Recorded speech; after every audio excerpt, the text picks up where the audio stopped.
दिवः सरं शिवेहते तेष्टर आत्मे हम प्रदमे तमः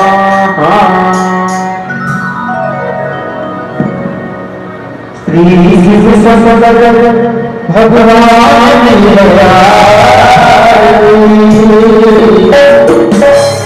भक्ति जनों को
जय श्री महाराज की जय हर हर महादेव।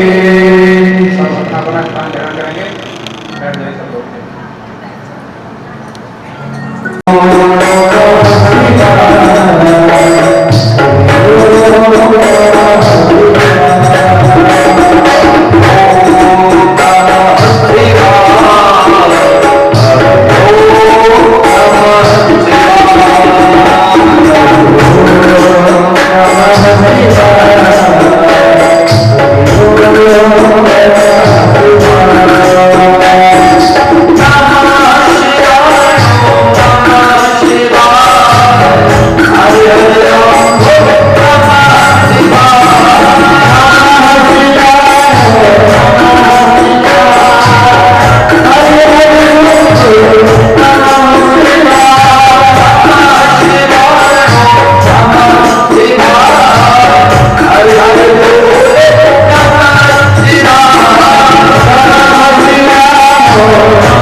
माता पार्वती अपने मेल के द्वारा एक पुत्र प्रकट किया जिसका नाम गणेश रखा गया। और गणेश ने अपनी माता की आज्ञा का पालन किया। शिव ने उसके सिर का छेदन किया और हाथी का बच्चे का शिर लगा करके उन्हें जीवित करके और उनको वरदान दिया है, आशीर्वाद दिया। शिव ब्रह्मा विष्णु मिल करके गणपति को शीश नवाते हैं। पहले गणपति पूजा होगी,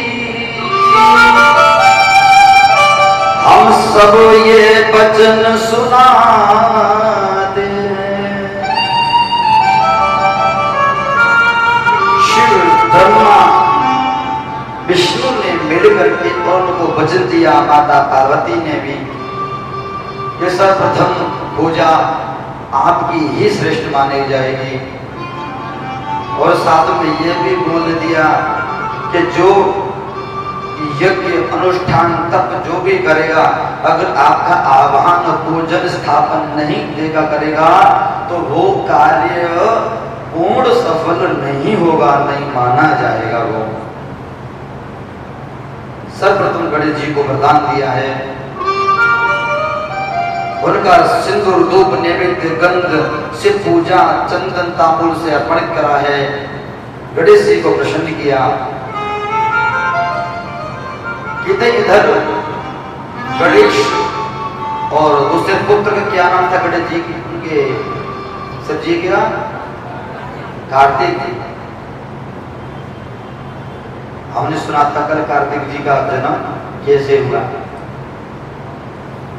कार्तिक जी और गणेश आज दोनों धीरे धीरे बड़े हो रहे हैं और बड़े हुए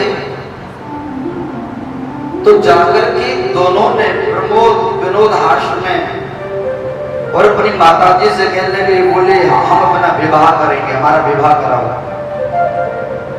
गणेश जी कहते हैं बोले पहले मेरा विवाह हुआ। कार्तिक जी कहते हैं बोले पहले मेरा विवाह हुआ। अब दोनों बहस होने लगी कि पहले हमारा विवाह होगा कि पहले हमारा विवाह होगा। अब बड़े तो कार्तिक जी ना गणेश जी से, तो भाई पहले फर्ज तो कार्तिक जी का बनता विवाह का। तो जब दोनों में बहस होने लगी वहां पर शिव पार्वती दोनों को दृश्य को देख रहे थे और दोनों को बुलाया और दोनों को बुला करके कहा कि जो इस पृथ्वी का जो 7 चक्कर लगा करके घूम करके सबसे पहले आ जाएगा उसी का विवाह सबसे पहले हो जाएगा। इस पृथ्वी का भूमि का 7 बार जो चक्कर लगा करके आ जाएगा सबसे पहले विवाह उसी का ही होगा। अब कार्तिक जी थोड़ा सा होशियार है ना, तो उन्होंने क्या करा, सीधा अपना उन्होंने सवारी ली है और उठा करके और सीधे चलते हैं पृथ्वी को फिर लगाने के लिए, चक्कर लगाने के लिए। गणेश जी वहीं खड़े रह गए और जब गणेश जी खड़े रह गए वहां पर, तो पार्वती कहती है बोले गणेश आप नहीं गए,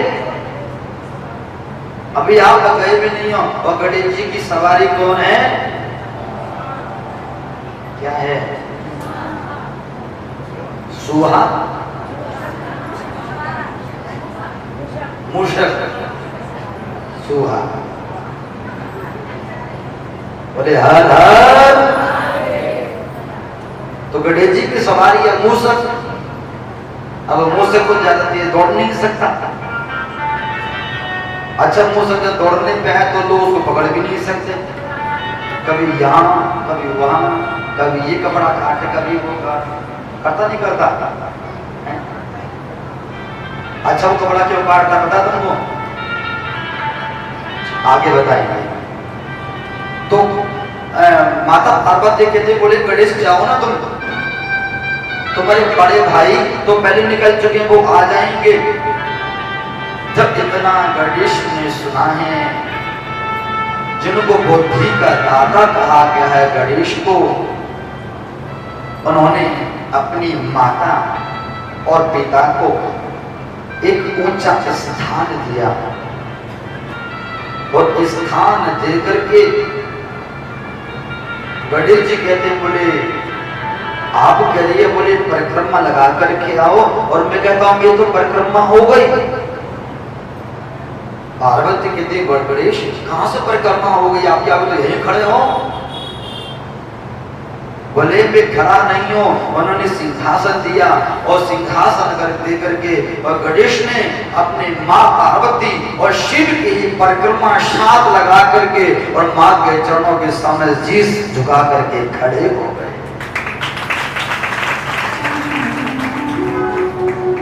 बोले माँ मैं तो परिक्रमा हो गई। बोले कैसे हो गई, क्योंकि माँ मैंने सुना है, शास्त्रों में सुना है, मैंने अपने पिता से भी सुना था एक वाक्या कि पुत्रस्य पूजनं कृत्वा विक्रांति च करोति तस्य वै पृथ्वी जन्यो फलं भवति निश्चितम्। यहाँ थोड़ा सा छोटी सा कहते हैं पुत्रस्य पूजनम कृत्वा, ध्यान देना गणेश जी कितनी सुंदर बात कही है यहाँ पर। बोले मां मैंने सुना है कि तीर्थों से ज्यादा पुण्य तो अपनी माता पिता की सेवा करने से प्राप्त होता है। तस्मै पृथ्वी जन्य फलम भवति निश्चितम। और मैं तो मां मैंने तो यहां तक भी सुना है, अरे अगर आप गए हो तीर्थों में जाने का फल कब प्राप्त होता है? दान पुण्य करने का फल कब प्राप्त होता है? कब? जब हमारे घर में हमारे माता पिता अगर खुश हैं, अगर प्रसन्न हैं तो। अरे घर में हमारे माता अगर खुश नहीं है तो हमारी सारी पाठ पूजा करना सब व्यर्थ है, सब बेकार है। ध्यान देना। और यहां तक भी कहा गया क्या कि पुत्रस्य च महातीर्थम पितरस्य चरण पंकजम अन्य तीर्थे तू दूरे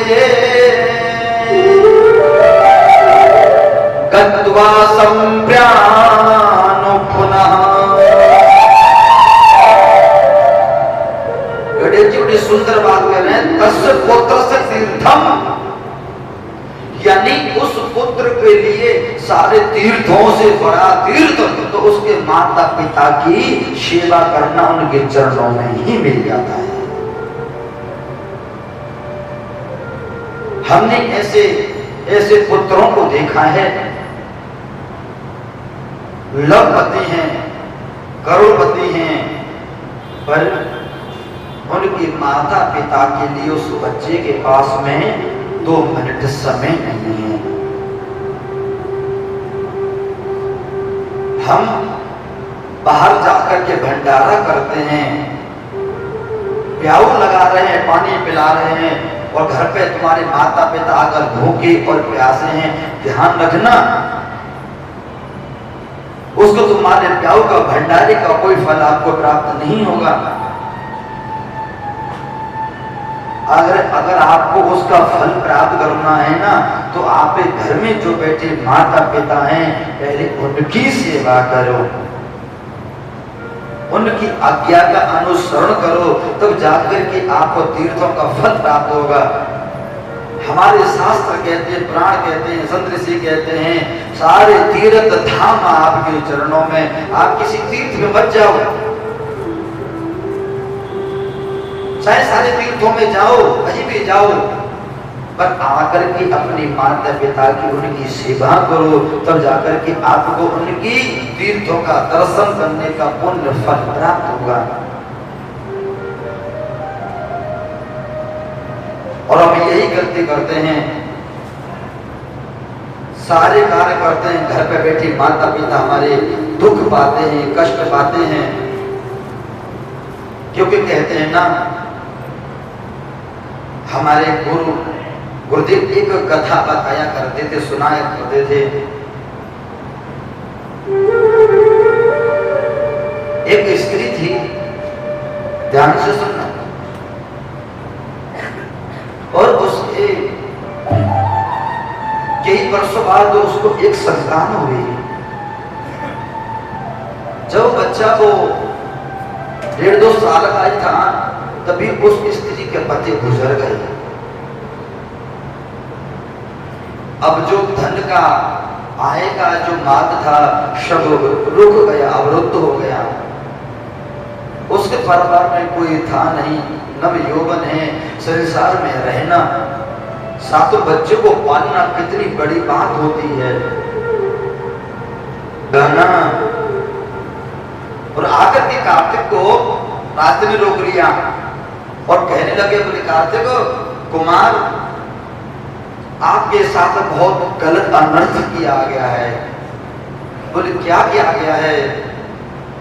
कि इंद्रू बरसे दिनों जरे, पार खेत को खाए, राजा है चोरी करे, न्याय घर जाए। बोले कुमार, तुम्हारे साथ में तुम्हारे माता पिता ने बहुत अनर्थ किया, बहुत गलत किया है। बोले क्या किया है? बोले तुम्हारे पिता ने तुमको तो परिक्रमा लगाने के लिए भेज दिया और पीछे ही गणेश का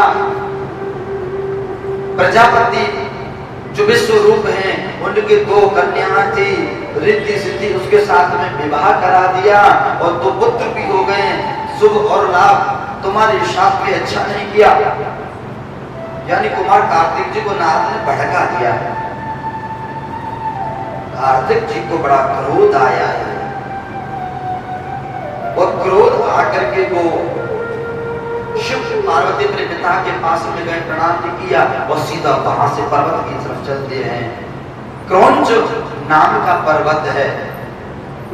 शिव पार्वती ने रोका, पुत्र बेटा कहाँ जा रहा है, पुत्र कहाँ जा रहा है, रुक जा।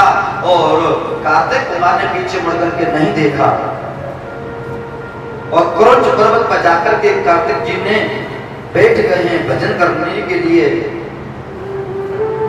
शिव पार्वती महादेव गए हैं क्रौंच पर्वत पर जाकर के उनको मनाया है। कार्तिक ने मना कर दिया जाने के लिए। बोले मैं वापिस अब नहीं जाऊंगा। तो बार बार शिव पार्वती अपने पुत्र से मिलने के लिए जाते हैं। तो वहीं पर ही कार्तिक जी ने एक मल्लिकार्जुन शिवलिंग का निर्माण किया है। मल्लिकार्जुन भोजन इत्यादि करते हैं, माता पिता मिलने जाते हैं और कार्तिक जी का अगर आप ऐसे मिलते रहे, आते रहे, तो मैं यहाँ से आगे और आगे चला जाऊंगा मैं। शिव पार्वती आ गए हैं अपने पुत्र की खुशी के लिए। आगे श्री सूत जी कहते हैं, यहाँ से रुद्र संहिता में प्रवेश करते हैं कि कथम दत्ताय भगवान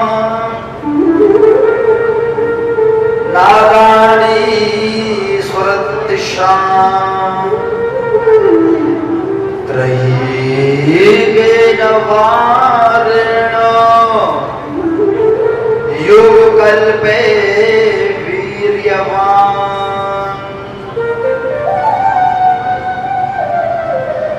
श्री सूत जी कहते हैं कि जो तारकासुर था, कल उसका उद्धार किया। उसके 3 पुत्र थे, 3 संतान थी उसकी, जिसका नाम तारकाक्ष, विद्युमाली और कमलाक्ष, ये 3 संतान थी। और 3 संतानों ने उन्होंने बहुत तपस्या की, बहुत तपस्या की। 100 वर्ष उन्होंने पेड़ पे लटकते रहे कि ऊंची तपस्या की। 100 वर्ष उन्होंने चारों तरफ अग्नि जला करके तपस्या की है। जब ऐसे ही प्रसन्न हुए देवता, उन्होंने 1000 वर्ष तक वायु पी करके तपस्या की है। उसके बाद में फिर वायु का भी त्याग कर दिया। सब कुछ ब्रह्मरंध्र में स्थित होकर के वो तपस्या कर रहे हैं। जब देवताओं की जो प्राण वायु जो रुक गई, सारे देवता ब्रह्मा जी के पास में गए, ब्रह्मा जी से जाकर के प्रार्थना करने लगे। ब्रह्मा जी ने कहा परेशान ना हो, 3 पुत्र हैं, वो मैं तपस्या में जाकर के उनको मैं भर देता हूं और आपका सब ठीक हो जाएगा। ब्रह्मा जी गए हैं और जाकर के ब्रह्मा जी ने कहा वरदान मांगो, और प्यारे उन्होंने वरदान क्या मांगा कि जातो हनिश नूनम जगो को प्यासो कोदच्चिता अजरस्तमा को लोके भविष्यन्ति भूतले।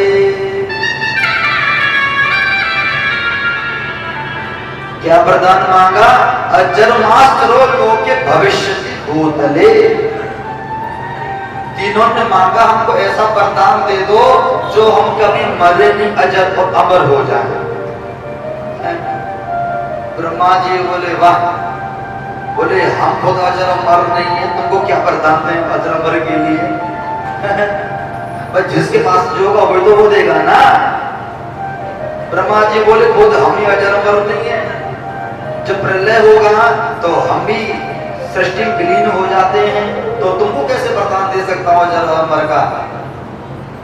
बोले आप वरदान ये नहीं दे सकते तो आप हमको ऐसे 3 महल दे दो जो एक सोने से ही जड़ित हो, एक चांदी से जड़ित हो, और एक के अंदर सब कुछ ही साधन के साथ में, और हम कभी किसी से ना मरे शिव के अलावा। ब्रह्मा जी ने कहा तथास्तु, जाओ, कैसे तो पीछा छोड़ो, कैसे तो पीछा छोड़ो। अच्छा एक बात और है, आजकल संसार में भक्त भी बड़े विचित्र विचित्र पैदा हो गए हैं। अब विचित्र कैसे पैदा हो गए बताएं आपको हैं? बोले हर हर नरेश। तो कहते हैं कैसे कैसे देवता प्रकट हो गए भक्त। बोले एक बार की बात था, एक भक्त था हैं? और जब वो भक्त था बड़ा गरीब था, और वो परेशान होकर के वो वन में जंगल में चला गया, और भगवान शिव की आराधना करने के लिए, भगवान को प्रसन्न करने के लिए जब उसने घोर तपस्या की तो भगवान से प्रसन्न खुश हो गए और बोले मां वरदान क्या चाहिए? बोले मुझे आपके दर्शन दे दो, दर्शन मिल गया, सब कुछ मिल गया। भगवान शिव बोले तो दर्शन पाने के लिए तो तुमने तपस्या तो की नहीं है, लालच में की है। चल ठीक है, कोई नहीं। तो उन्होंने एक शंख दे दिया, बोले ये ले जाना, घर पर गाय का गोबर का चौका लगवाना और उसकी पूजा करना, और जो तू मांगेगा वो उसको प्राप्त हो जाएगा, वो तेरे को मिल जाएगा, वो तेरे को प्राप्त हो जाएगा। जब वो जब लेकर के जो ले जाने लगा, शंकर जी ने कहा बोले भक्त सुन, इसका एक और विशेषता है इसकी। बोले क्या? बोले जो तू मांगेगा ना वो तो तेरे को मिलेगा, पर पड़ोसी को दुगना मिलेगा। अब तो बोला मुझे ये मुझे नहीं चाहिए, वापस ले जाओ, मुझे नहीं चाहिए। और शिव ने कहा बोले दे दिया तो दे दिया, आप वापस नहीं लेने अपन लेने के हैं। अब बोला मेहनत तो मैंने की है, एक वर्ष एक साल बसा तो मैंने किया, खाता और से उठाएगा इसका। बोले चलो कोई बात नहीं, देखा जाएगा। अब वो घर पे गया, जाकर के उसने गाय की गोबर का चौका लगवाया है, अपनी पत्नी से जाकर के पूजा की है, और जाकर के उसने कहा जो झोंपड़ी थी टूटी हुई, मेरा एक सुंदर सा एक महल बन जाए। महल बन गया, उसी का तो दुगना होना था ना, और उसको 2 महल बन गए। अब वो उसको देख करके बड़ा दुखी होने लगा, बड़े परेशान, अंदर जलन करने लगा, जलने लगा। बोले मेहनत मैंने की और फर्ज का पड़ोसी पा रहा है, और कब तक पाएगा। उसने सोचा, बोले भाई इतना बड़ा महल बन गया तो कुछ दास दासें भी होनी चाहिए सेवा करने के लिए। उसने एक एक मांगी तो उसके दो दो हो गई। उसने सोचा, बोले भाई यहाँ से हरिद्वार पौड़ी जाने के लिए लंबा दूर रास्ता पड़ जाता है, एक गाड़ी मिल जाए बढ़िया फॉर्च्यूनर या सफारी है, कौन सी मिल जाए। तो उन्होंने क्या, उसने गाड़ी मांगी तो पड़ोसी को दुगनी मिल गई। अब वो पड़ोसी इतना दुखी परेशान हो गया, उसके दूसरे को वैभव को देख देख करके पहुंच जाता है। उसने सोचा कि मेहनत मैंने की है और इसका फायदा पड़ोसी उठा रहा है। तो उसने क्या बोला, उसने बोला कि मेरे घर के आगे एक कुआं खुद जाए। क्या मांगा, अब पड़ोसी को तो दुगना होना था ना, तो उसके घर के आगे दो को खुद गए। पड़ोसी खुश हो रहा है, वाह अब मजा आया, अब निकल के जाएगा, दो कुएं घर के आगे खुद गए। अब सोचा, बोले और क्या करा जाए, फिर पहुंच गया और जाकर के उसने प्रार्थना की, बोले मेरी एक फूट जाए और पड़ोसी का तो दुगना होना था ना। और उसके तो दोनों ही चले गए, गोविंदाई नमो नमा हो गया। हाँ, ऐसे ऐसे विचित्र भक्त भी होते हैं, पर भोले हैं भाले, जो मांगता है ना तथास्तु जा ले जा मौज कर। बोले हर हर। तो यहाँ पर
माफ किया है, बड़े इस अग्नि का क्या किया जाए, तो वो अग्नि उन्होंने समुद्र में डाल दी है।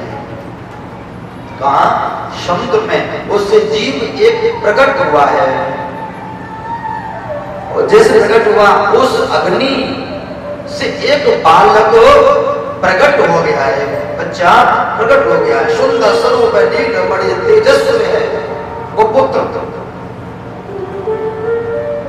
अब वो बच्चा बहता हुआ जा रहा था और किनारे पर वो ठहर गया, वो बच्चा रोने लगा।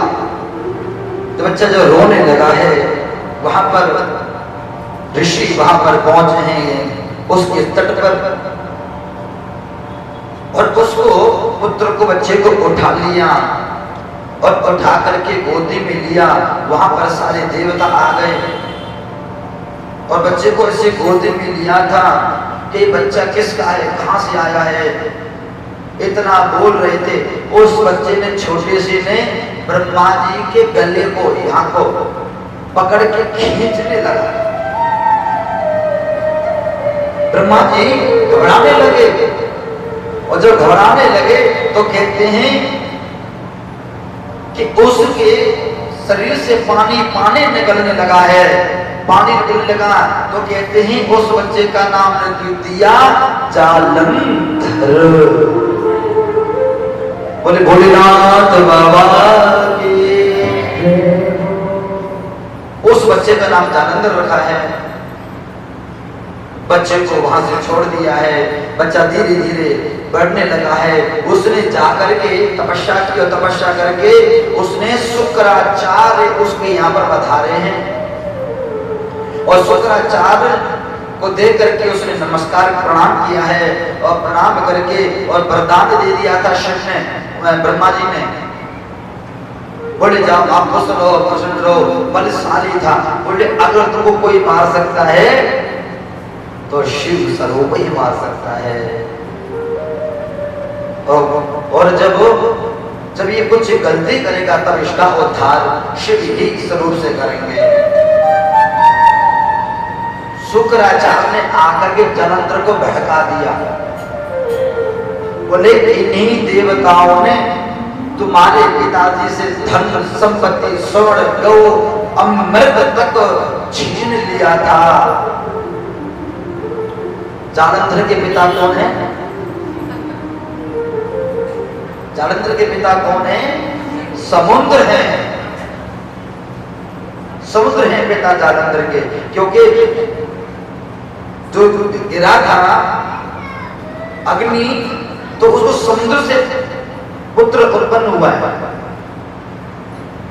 तो बोले मेरे जो समुद्र मंथन हुआ था तो कहां से? वो समुद्र से हुआ था ना, जो मड़िया गौ कामधेनु अमृत जो निकला था वो समुद्र मंथन से ही निकला था। बोले हर हर।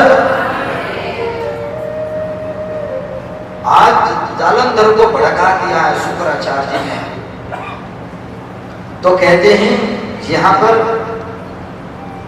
कालनेमी की जो पुत्री है वृंदा, उसके साथ में जालंधर का विवाह हुआ है। जालंधर आज खुश हो रहा है, बड़ा प्रसन्न हो रहा है, और देवताओं से पैर मानने लगा है शुक्राचार्य के कहने पर। और कहते हैं कि जो देवता है वो साधारण नहीं है, जिन्होंने कभी रूप बदल करके बलि को छला, कभी इसने हिरण्यकशिपु को हरण छला। ये इनका कार्य ही असुरों को परास्त करना है। जब इतना सुना है, सुनते कहते हैं आज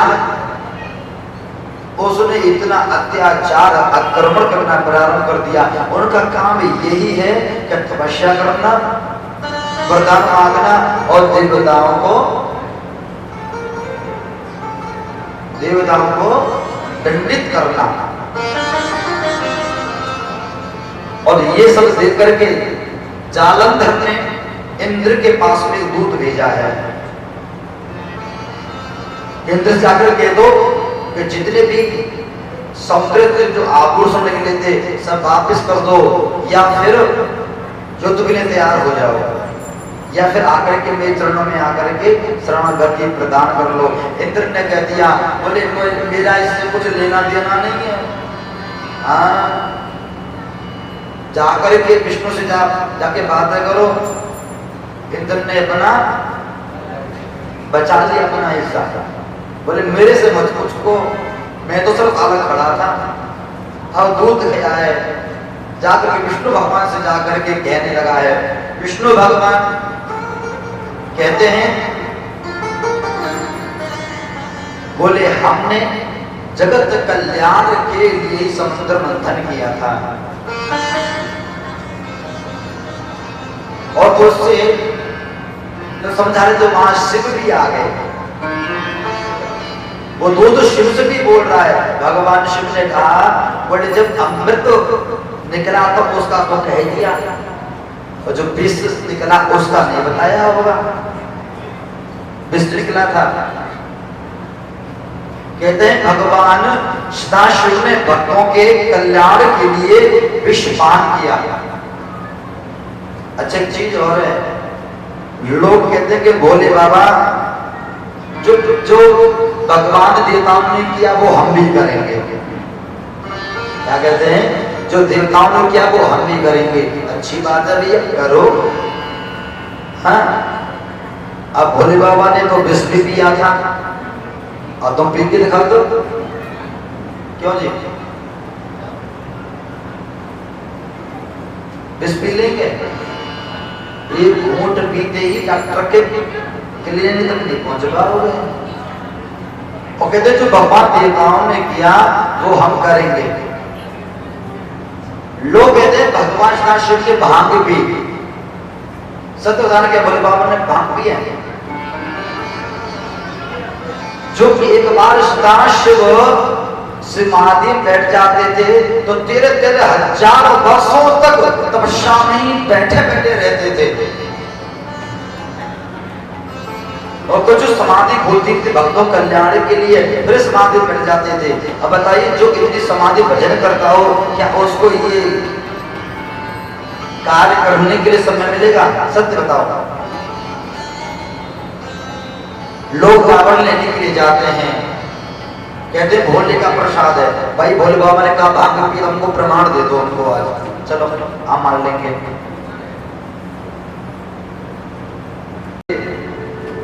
देखा देवताओं ने युद्ध करने के लिए पहुंच गए वहां पर। ब्रह्मा विष्णु हैं, सब युद्ध कर रहे हैं और सबको परास्त कर देता है। इतना बलशाली है, इतना शक्तिवान है जालंधर। जब माता पार्वती ने देखा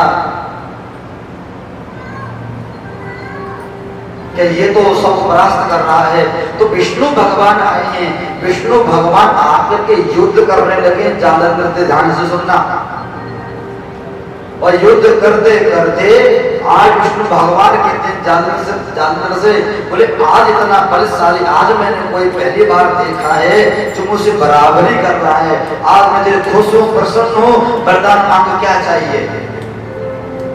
जालंधर ने कह दिया, बोले वरदान देना चाहते हो, अगर मुझसे खुश हो प्रसन्न हो तो लक्ष्मी सहित आप मेरे घर पर आ जाओ, बहना प्रारंभ कर दो।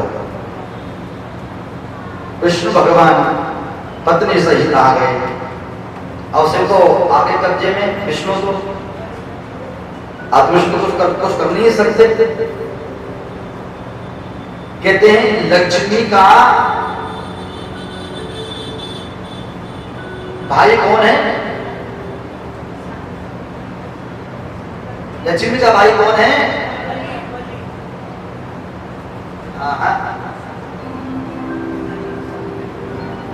क्या है? नहीं पता है?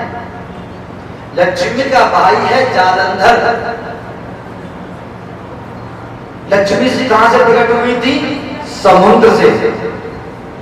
और जालंधर कहां से प्रकट हुआ है? समुद्र से। तो क्या हुए दोनों? बहन और भाई हुए नहीं हुए? अच्छा चंदा मामा क्यों बोलते हैं ये बताओ। चंदा मामा क्यों बोलते हैं? तो चंदा तो जगत मामा है ना। तो चंद्रमा भी समुद्र से निकला है जिसको शिव ने धारण किया है, उनसे वो बहन का संबंध मानता है। तो इसलिए कौन होगा? लक्ष्मी जी कौन है? हमारी माँ भी और बहन भी है, तो यानी माँ मानता है उसको ना, तो माँ का भाई कौन होता है? होता नहीं होता? तो चंदा कौन हुआ? चंदा मामा हुआ ना हुआ? इसलिए लोग बोलते हैं ना चंदा मामा। बोले भोलेनाथ भगवान की। तो यहां पर विष्णु भगवान उनके पहुंच गए वश में आकर के। माता पार्वती विष्णु भगवान का निवेदन किया है, आग्रह किया है, और विष्णु भगवान से कहा है कि आप ही कुछ लीला करो। तो विष्णु भगवान चाहते हैं, इधर तो शिव से युद्ध कर रहा है, और युद्ध कर रहा है इधर, तो युद्ध करते करते कहते हैं जालंधर उसकी पत्नी अपने महल में पतिव्रत धर्म का पालन कर रही है। विष्णु भगवान जालंधर का ही रूप धारण करके गए हैं, रथ पर आरूढ़ हो गए हैं। जैसे ही वृंदा ने देखा अपने पति को कि रथ पर सवार होकर के आ रहे हैं, खुश हो गई, प्रसन्न हो गई, और आकर के उनका आप स्वागत किया है, चले प्रक्षालन कर रहे हैं, और अंदर लेकर के गई है। वो विष्णु ही जालंधर का रूप रख करके आए हैं, अंदर ले गई और समाचार पूछने लगी है। बोले युद्ध कैसा था? वो कहते हैं बहुत अच्छा रहा, सारे देवताओं को मैंने परास्त कर दिया है। शिव तो डर करके भाग ही गए। इतना बोला तो कहते हैं उनका भोजन इत्यादि खिलाया है, और एक अपने रूम में संलग्न हुए। संलग्न जैसे हुए तो कहते हैं यहाँ पर आज वृंदा धीरे धीरे पहचानने लगी है। और वृंदा कहने लगी, बोले आप कौन है? या तो अपने रूम में आ जाओ, या तो मैं आपको श्राप देती हूं। मैं जैसे ही वो जालंधर का रूप त्याग करके अपने रूप में आए हैं, और वृंदा ने श्राप दे दिया। बोले आप मेरे पति के रूप में आकर के आपने मुझको छला है ना, आप जाओ, आप पत्थर बन जाओ, आप साले बन जाओ। आप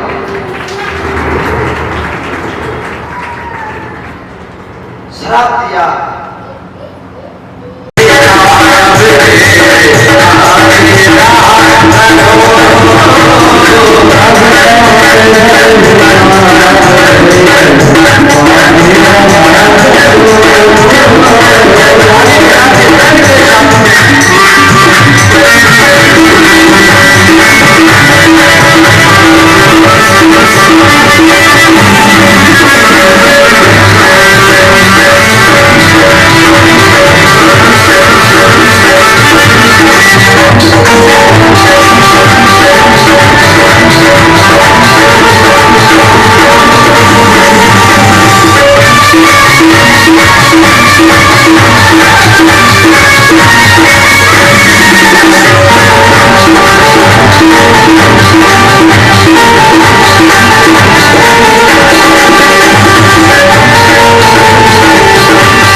बिलपत्र अर्पण किए, पुष्प धूप इत्यादि हम अर्पण करके फिर नंदी जी के कान में बोलते हैं।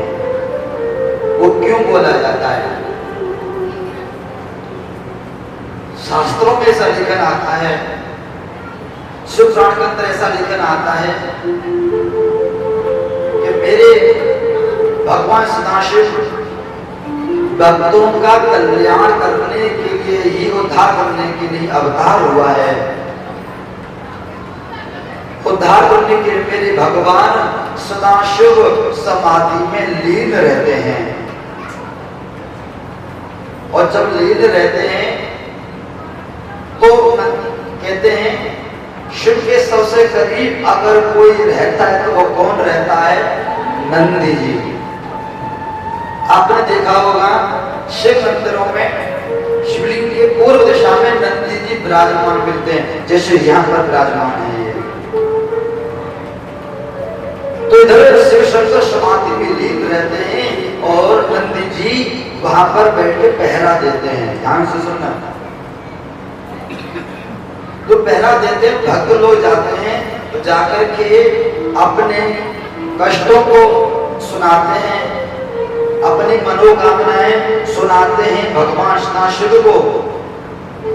तो भगवान सदाशिव की तपस्या में किसी प्रकार का कोई परेशानी नहीं आए, विघ्न नहीं आए, इसलिए शिव ने नंदी को द्वार पर बैठा दिया।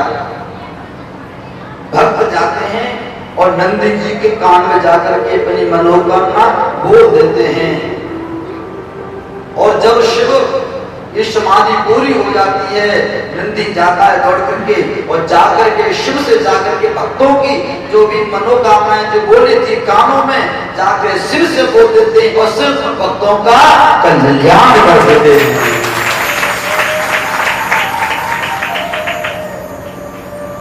शिव की समाधि में किस प्रकार का विघ्न नहीं आए, इसलिए शिव ने नंदी को द्वार पर बैठा दिया।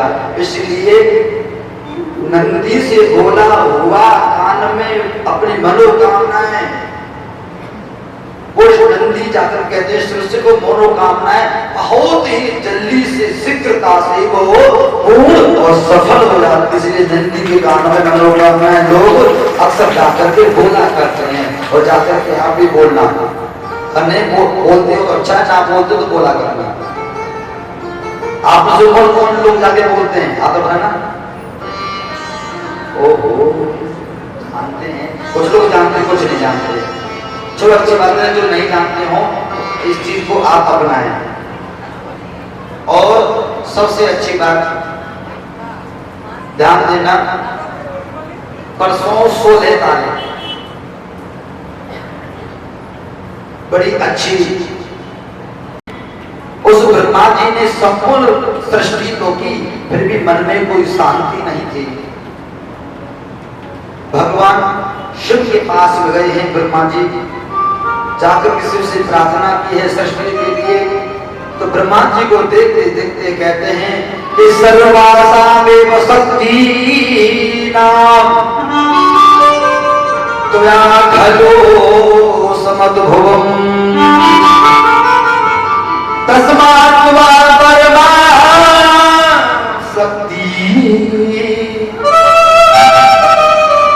प्रार्थनाय समद्भवम्।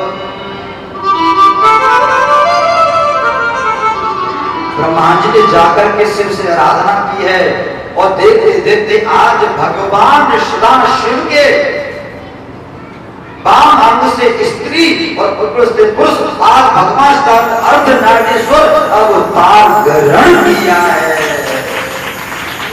बोले अर्धनारीश्वर भगवान की।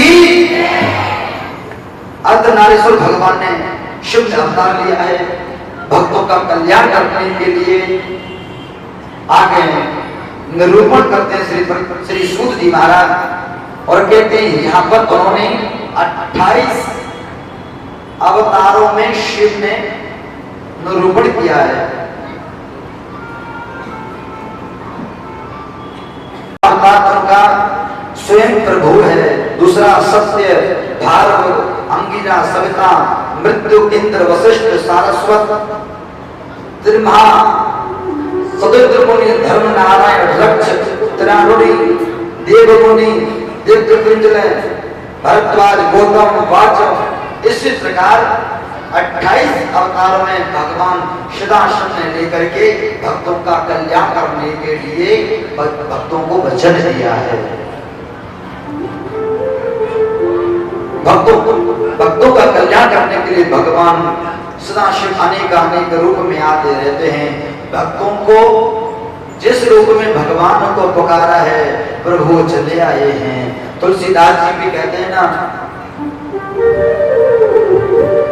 तब धारे प्रभु,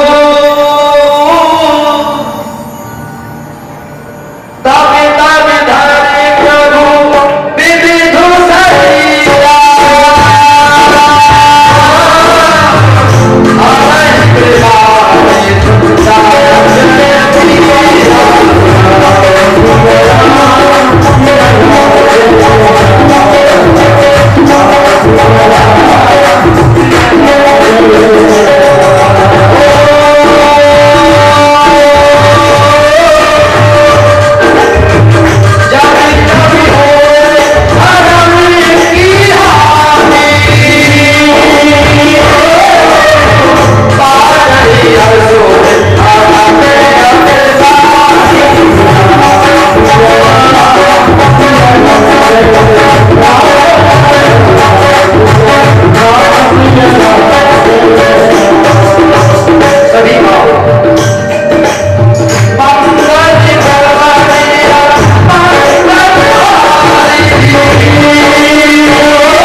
अत्याचार अधिक होने लगता है प्रभु पृथ्वी पर, तब प्रभु धरे विविध शरीरा, हर ही कृपा निध सज्जन पीरा। प्रभु उद्धार करने के लिए, कल्याण करने के लिए आ जाते हैं। इसलिए जो भगवान शिव के चरणों में चला गया तो प्यारे उसके जीवन में आनंद ही आनंद आ जाता है ना। जिसने जीवन भक्ति की है और प्यारे जिसने अपने जीवन में भक्ति नहीं की है ना, फिर जिंदगी एक प्यास बनकर रह गई। अगर प्रभु का भजन नहीं किया है तो फिर जिंदगी बनकर रह गई। भक्ति के से अधूरे रह गए।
गया कि मानव से आपको दोबारा नहीं मिलेगा, आपने गवा दिया तो गवा दिया नहीं। अब ये उनका आप रही हो ये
अंतिम दिवस है, सप्तम दिवस है। कहते हैं कि जो अभी तक कथा श्रवण करने नहीं पहुंच पाया है या जिसको लाभ नहीं मिल पाया है, अगर वो अंतिम दिवस की अगर कथा रसपान कर लेते हैं तो हमको संपूर्ण कथा सुनने का फल प्राप्त हो जाता है। कल बड़ी सुंदर भगवान की द्वादश अवतारों का निरूपण, ज्योतिर्लिंगों का प्रादुर्भाव एवं भगवान की सुंदर कथाओं का हम निरूपण श्रवण करेंगे। और आप कोशिश करना कि कल आप सभी अधिक से अधिक संख्या में कल पहुंच करके अंतिम दिवस की कथा का रसपान करने, क्योंकि कहते हैं जब हमारे ऊपर भगवान सदाशिव की, गुरुओं की, संतों की, माता पिता की और जब संस्कारों की कृपा होती है, आशीर्वाद होता है, जब हमको ऐसे शुभ अवसर जाने को एवं कथा सुनने का सौभाग्य प्राप्त हो पाता है। आप सभी बहुत बहुत धन्यवाद आप सभी को कि आप समय निकाल करके आप आते हैं। और कल यहाँ पर शिव महापुराण कथा की विदाई भी है। जैसे हमारे यहाँ पर कोई अतिथि आता है तो अतिथि को जाते समय हम कुछ दक्षिणा, वस्त्र या जो भी भेंट अर्पण करते हैं। हमारे यहाँ अतिथि आता है तो आपके यहाँ पर श्री सूत जी महाराज एवं भगवान शिव के चरणों में आप कथा श्रवण कर रहे हैं, तो कल उनकी विदाई जैसे होती है, हम शिव महापुराण की कल विदाई भी करेंगे। जो भी आपकी श्रद्धा हो, भाव हो, उस प्रकार कल शिव महापुराण की कथा की विदाई परसों प्रातःकाल हवन इत्यादि होगा। जो भी माताएं, बहनें, भाई इस शिव महापुराण कथा के श्रवण करने के बाद यज्ञ हवन में जो भी आहुति प्रदान करते हैं,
आनंद आया नहीं आया?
बाबा